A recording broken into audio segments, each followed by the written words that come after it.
مولانا یوسف لدھیانوی شہید رحمہ اللہ کی کتاب اختلاف امت اور صراط مستقیم اسے سامنے رکھیں تو اس سے ہمارا جو شرع عقائد کا سبق ہے وہ جاندار ہوگا، اور ہمارا طالب علم مضبوط اور درست عقائد لے کے اٹھے گا۔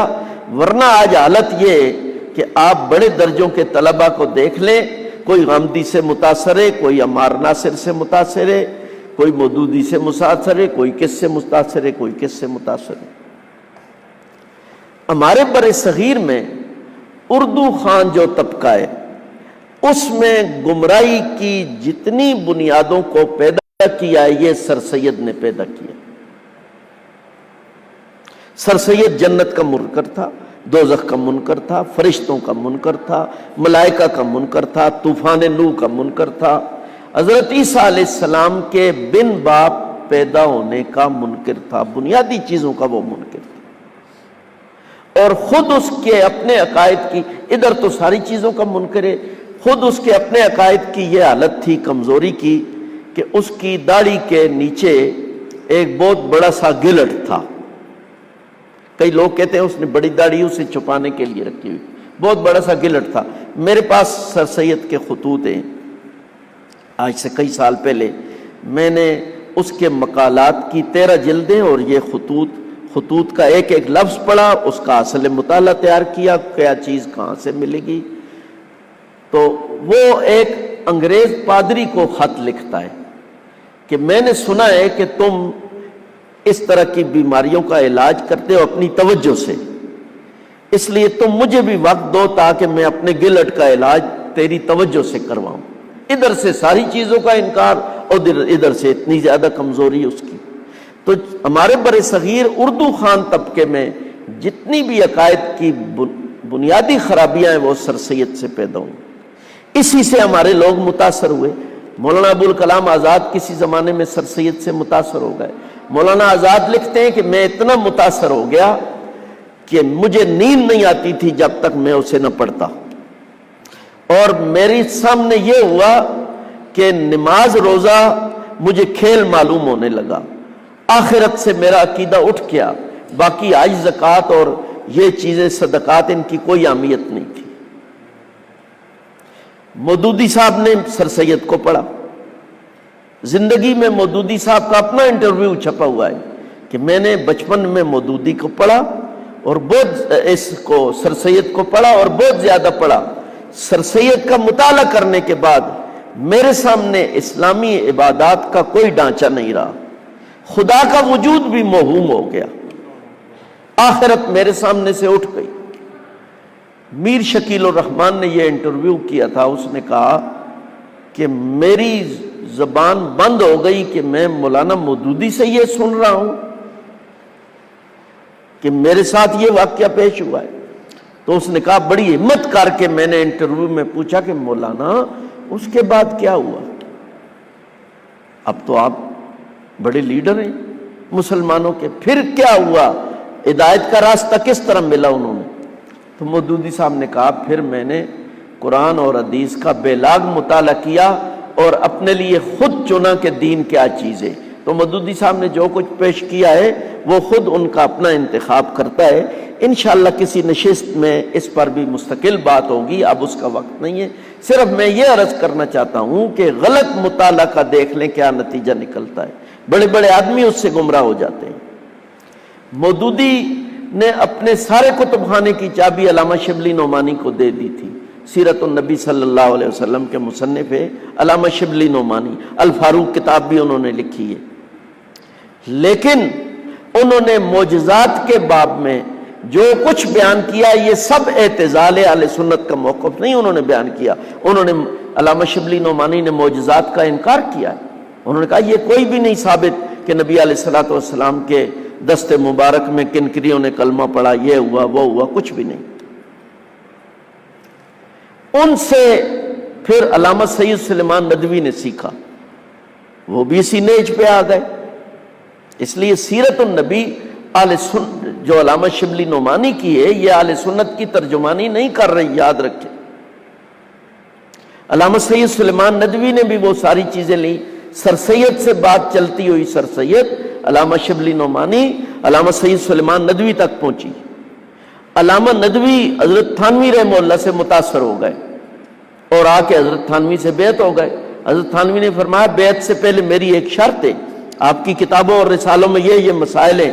انہوں نے فرمایا حضرت جو آپ جس کی تصحیح کریں گے وہی مجھے قبول ہے۔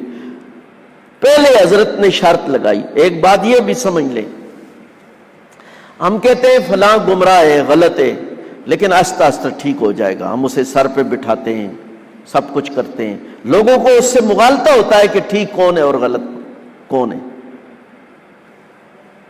اس لیے عقائد میں ہمارے اکابر کا یہ طرز ہے کہ پہلے صفائیے پھر ستھرائیے۔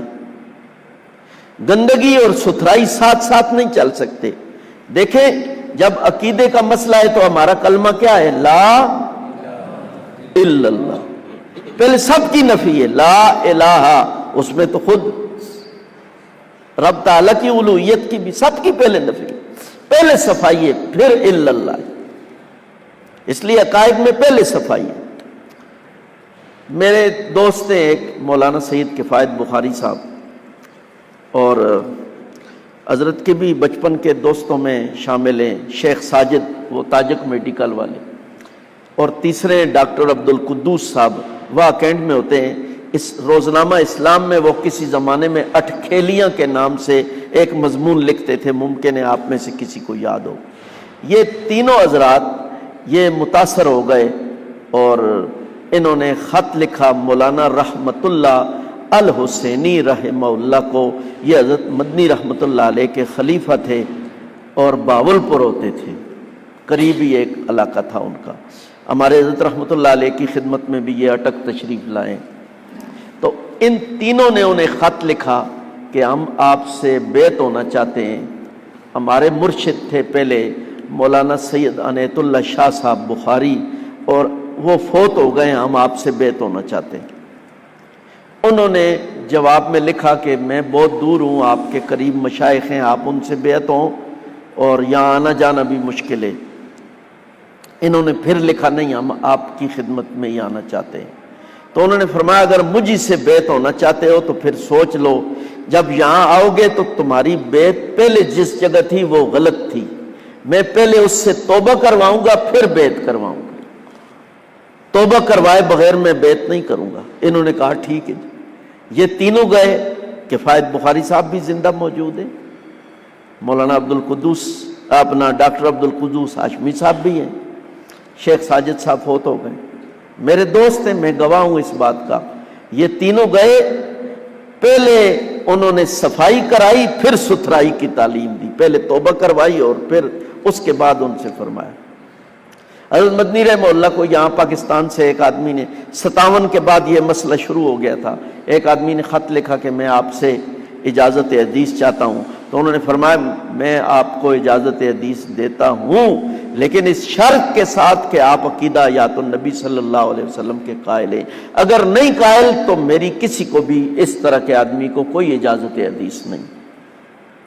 اس لیے عقیدے میں پہلے صفائی ہے پھر ستھرائی ہے۔